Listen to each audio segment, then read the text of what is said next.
مثال بھلی کو بھیٹ کرے کو سہن لجے نہ مثال بھلی کو بھیٹ کرے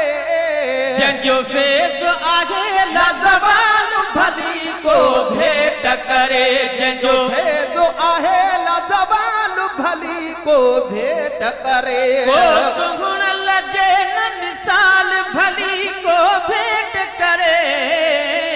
کو سہن لجے نہ مثال بھلی کو بھیٹ کرے جنجو فیض آہے لازوال بھلی کو بھیٹ کرے جو فیض آہے لازوال بھلی کو بھیٹ کرے ہن درد دنیا آ جھکندی ہن درد دنیا آ جھکندی اج فیض ہنا آ وٹھندی اج فیض ہنا آ وٹھندی ایہو کامل جو اکمال بھلی کو بھیٹ کرے ایہو کامل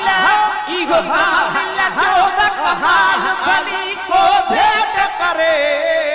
جنجو فیض آہے لازوال بھلی کو بھیٹ کرے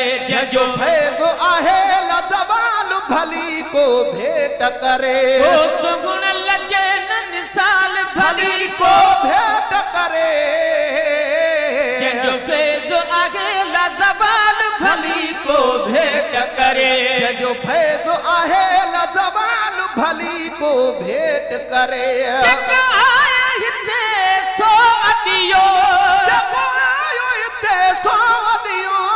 خالی کہہ کے نہ سہن لچھ دیو ہتے کہہ کے سہن لچھ دیو خالی کہہ کے نہ سہن لچھ دیو جن پیش کیو پنجو حال بھلی کو بھیٹ کر جن پیش کیو پنجو حال بھلی کو بھیٹ کرے آئیے آج ہم یہ عزم کر کے اٹھتے ہیں کہ اپنے دل کو اللہ تعالیٰ کے ذکر سے ہمیشہ آباد رکھیں گے، اپنے دل میں کسی اور کی یاد نہیں رہنے دیں گے، اور ہمارے لیے جو مرکز نگاہ ہے، جو ہمارا رہنما ہے،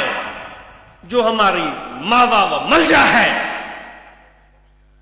جو ہماری پہچان ہے،